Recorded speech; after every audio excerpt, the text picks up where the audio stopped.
Jeremiah Hahn putra mantan pendeta Scott Hahn, ditahbiskan imam Katolik di Gereja Katolik Saint Peter oleh Uskup Jeffrey Montforton. Ini adalah penahbisannya menjadi imam di Keuskupan Steubenville, Ohio.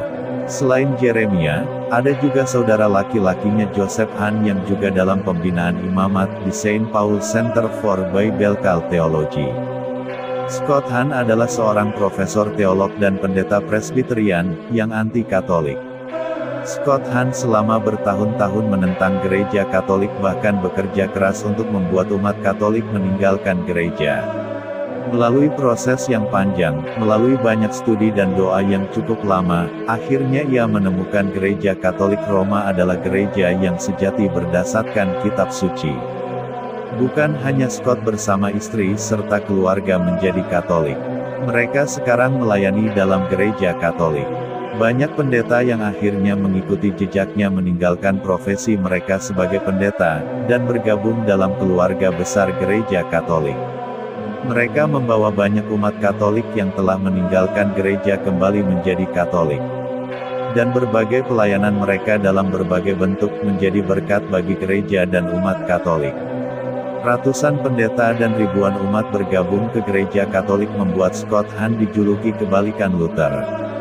Dan sekarang ini di bulan Mei, salah satu penerusnya, putra kesayangannya ditahbis menjadi imam Katolik. Menambah sumbangan keluarga Hahn untuk gereja. Sama seperti Paulus yang dipanggil Tuhan jadi pelayan di ladangnya dari seorang yang menentang gereja menjadi pelayan gereja. Demikian juga keluarga Scott Hahn, dari musuh gereja menjadi pelayan gereja. Tuhan sanggup mengubah yang tidak mungkin menjadi mungkin.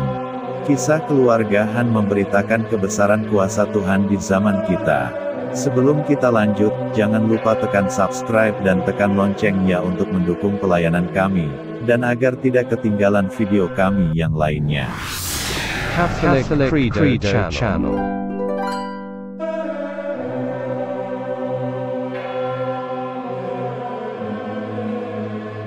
Scott Hahn seorang pendeta Presbyterian yang tekun dan profesor teologi di seminari Protestan besar menjadi seorang teolog Katolik Roma dan pembela gereja Katolik yang dikenal secara internasional.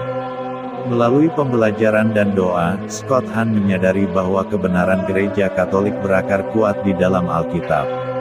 Sebelum mengenal iman Katolik yang benar, Scott Hahn memiliki pemahaman yang keliru tentang gereja Katolik. Beginilah pemikirannya. Saya pikir jika hosti orang Katolik yang mereka sembah di atas altar itu bukanlah Tuhan, dan mereka adalah penyembah berhala, mereka harus dikasihani dan ditantang. Jika Paus di Roma itu bukanlah wakil Kristus yang sempurna yang dapat mengikat ratusan juta umat Katolik dalam kepercayaan dan praktik mereka, maka dia adalah seorang tiran. Paus adalah seorang diktator spiritual yang murni dan sederhana. Dan karena saya tidak berpikir dia adalah pendeta yang sempurna, saya pikir sangat masuk akal bagi saya untuk membantu umat Katolik melihat hal yang sama agar mereka meninggalkan gereja. Satu-satunya orang Katolik di keluarga saya di kedua sisi adalah nenek saya tercinta. Dia sangat pendiam, sangat rendah hati, sangat suci, harus saya akui. Dan dia juga seorang Katolik yang taat. Ketika dia meninggal, saya diberikan barang-barang religiusnya oleh orang tua saya. Saya memeriksa buku doanya dan buku misinya, dan kemudian saya menemukan tasbih rosario. Semua hal ini membuatku mual. Saya tahu nenek saya benar-benar beriman kepada Yesus, tetapi saya bertanya-tanya apa artinya semua ini. Jadi saya merobek tasbihnya, dan saya membuangnya ke tempat sampah ini. Saya memikirkan manik-manik ini hampir seperti rantai yang akhirnya dia lepas. Itu adalah aspek kedua dari pandangan saya sendiri, bahwa orang-orang ini mungkin memiliki iman tetapi itu hanya dikelilingi oleh kebohongan, dan karena itu mereka membutuhkan orang Kristen Alkitab yang penuh kasih untuk mengeluarkan mereka. Begitulah sekilas gambaran tentang pendeta Presbyterian ini, sebelum dia mengenal iman Katolik.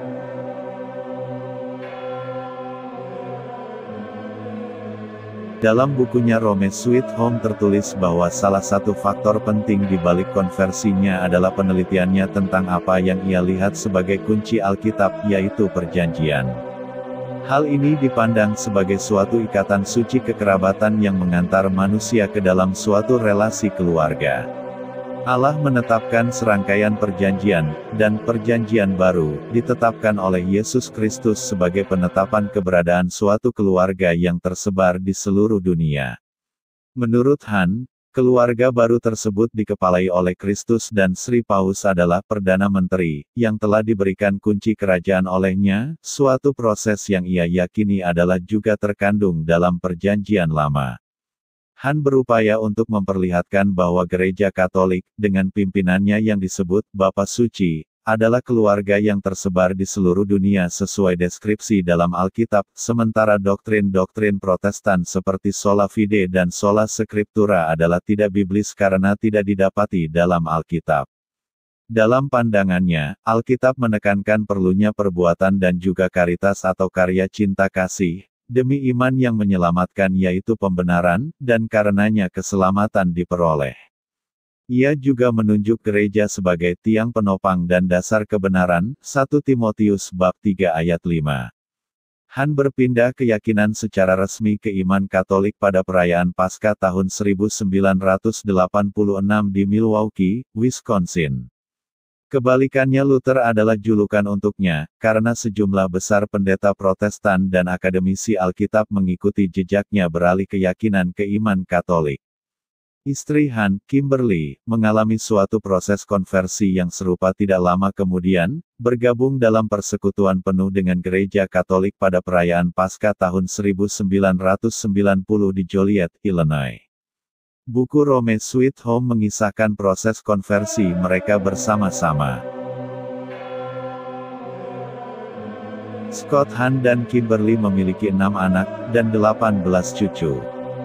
Jeremiah dan Joseph Han adalah 2 anak yang menjadi seminaris, di mana Jeremiah telah ditahbis sebagai imam tanggal 21 Mei tahun 2021 di Gereja Katolik Saint Peter Keuskupan Steubenville, Ohio. Jeremiah sangat menyukai sejarah. Menurutnya semua orang dan segalanya memiliki cerita, dan dia senang mendengar bagaimana cerita itu cocok dengan gambaran besarnya. Jeremiah memiliki kutipan ayat kitab suci favorit, yaitu Injil Yohanes bab 12 ayat 32. Dan aku, apabila aku ditinggikan dari bumi, aku akan menarik semua orang datang kepadaku. Sedangkan kutipan suci favorit adalah perkataan Santa Katarina dari Siena. Jika Anda memang sudah ditakdirkan, maka Anda akan membakar dunia. Jeremiah ingin menjadi imam supaya bisa memberkati orang-orang, dan bekerja dengan semua rahmat Kristus dan sakramen-sakramennya. Jeremiah lulus dengan summa cum laude di Sacred Heart Seminary dengan gelar M.A. Teologi, setelah mempertahankan tesisnya tentang baptisan dalam Injil Yohanes, di bulan Mei tahun 2017. Jeremiah mengikuti jejak ayahnya yang mencapai hal yang sama dari seminari Protestan sebelum pertobatan ayahnya. Tanggal 5 Juni tahun 2020 ditahbis menjadi diakon. Dan dengan rahmat Tuhan akhirnya ditahbis jadi imam Katolik tanggal 21 Mei tahun 2021. Seorang anak yang terlahir dari orang tua yang sebelumnya anti-Katolik, tapi oleh kuasa Tuhan berbalik menjadi alat Tuhan di gerejanya. Catholic Credo Channel. Di akun Facebooknya Scott Han menerbitkan sebuah kesaksian yang indah dan menggugah jiwa tentang momen penting dalam kehidupan putranya. Han menjelaskan apa artinya baginya sebagai seorang teolog dan katekisasi Katolik, tetapi secara khusus sebagai seorang bapa. Ini kutipan status Scott Han di Facebook. Mazmur 105 memanggil kita untuk mengingat keajaiban yang telah dilakukan Tuhan. Inilah mengapa agama Alkitabiah selalu membutuhkan liturgi. Inilah mengapa umat Tuhan selalu memiliki leksionaris. Kita biasanya perlu berusaha untuk mengingat, karena kita terlalu rentan untuk melupakan keajaiban, bahkan saat kita mengingat selama beberapa dekade detail kecil dari keluhan dan dendam kita. Tetapi terkadang ingatan tidak diperlukan karena Anda berdiri di tengah keajaiban, dan Anda hanya melihat Tuhan melakukannya. Bulan ini, Mei tahun 2021, saya menyaksikan putra saya Yeremia menjadi seorang imam. Sebagai seorang katekisasi Katolik dan teolog, saya tahu apa artinya ini. Dia akan diubah sampai ke akar keberadaannya. Dia akan menjadi serupa dengan Kristus dengan cara yang khusus sehingga dia dapat mengucapkan kata-kata ilahi dengan kuasa ilahi, mengampuni dosa dan membuat Yesus benar-benar hadir. Dia akan menjadi Kristus yang lain, dengan asumsi pribadi Kristus itu sendiri. Sebagai seorang teolog, saya mengetahui ini dari kesaksian Alkitab. Imamat Yesus Kristus, yang dibagikan dengan para pendeta di gerejanya, terbukti dalam Perjanjian Lama dan Baru. Itu digambarkan sebelumnya di Perjanjian Lama dan digenapi di Perjanjian Baru. Saya mengetahuinya karena studi brilian oleh para sarjana di bidang saya, dari Andre Vellet dan Thomas Len hingga Carter Griffin dan John Bergsma. Saya bahkan telah menulis buku saya sendiri tentang imamat. Tapi saya tidak perlu berusaha untuk mengingatnya sekarang. Keajaiban terjadi pada saat ini. Saya hadir, dan, dengan kasih karunia Tuhan, rekan pencipta yang aktif pada saat pembuahan Yeremia. Aku menggendongnya saat dia lahir. Saya menghiburnya saat dia sedang tumbuh gigi. Saya berjalan bersamanya selama masa remaja. Namun tidak ada yang saya saksikan dalam hidupnya yang dapat menyamai keajaiban yang akan Tuhan kerjakan pada tanggal 21 Mei dalam sakramen tahbisan imamat ini. Tolong doakan Yeremia. Berdoa untuk kesetiaannya di atas segalanya. Tetapi berdoa juga agar dia, seperti Yesus dalam pelayanannya, dan seperti Tuhan dalam penciptaan, melakukan segala sesuatu dengan baik. Injil Markus bab 7 ayat 37. Karena dia tidak hanya akan bekerja untuk Tuhan, dia akan melakukan pekerjaan Tuhan, dengan tangan Tuhan. Di penghujung setiap hari, semoga dia dapat melihat ke belakang dan melihat kebaikan, sungguh keajaiban yang telah Tuhan kerjakan melalui tangan-tangan yang diberkati dari seorang pria dari Ohio bagian timur. Begitu banyak dari apa yang kita lakukan di Pusat Teologi Biblika Saint Paul adalah ekspresi cinta kita pada imamat. Kami telah mengadakan konferensi dan retret bagi para klerus sejak tahun 2005. Kami telah menerbitkan banyak buku tentang kehidupan para imam dan makna sakramen. Saya tidak bangga ketika saya mengatakan bahwa, dari saat pertobatan saya terus mengapresiasi keindahan tahbisan suci. Melalui skandal dan pembelotan ini semakin meningkat. Tetapi bulan ini saya mengalami sesuatu yang sama sekali baru. Saya menyaksikan keajaiban Tuhan dalam bentuk saat ini, dari dalam. Saya mengundang Anda untuk bergabung dengan saya dalam doa Anda. Dan saya berterima kasih sebelumnya atas hadiah itu. Demikian status Scott Hahn di Facebook menanggapi karya Tuhan yang melengkapi pelayanannya dengan jadikan putranya imam Katolik. Scott Hahn adalah seorang pembicara dan guru yang sangat populer. Scott Hahn telah menyampaikan banyak ceramah secara nasional dan internasional tentang berbagai topik yang berkaitan dengan kitab suci dan iman Katolik. Ceramahnya efektif dalam membantu ribuan umat Protestan konversi ke Katolik dan mereka yang meninggalkan gereja untuk memeluk kembali iman Katolik. Dia telah dianugerahi oleh Pastor Michael Scanlan, Ketua Teologi Biblika dan Evangelisasi Baru di Franciscan University of Steubenville, tempat dia mengajar sejak 1990, dan merupakan pendiri dan presiden Saint Paul Center for Biblical Theology. Dari tahun 2005 hingga 2011, Scott Hahn menjabat sebagai Ketua Teologi Biblika dan Proklamasi Liturgi Paus Benediktus ke-16 di Seminaris Saint Vincent di Latrobe. Dari tahun 2014 hingga 2015, ia menjabat sebagai Profesor Tamu Terhormat MCC dari Teologi Biblika dan Evangelisasi Baru.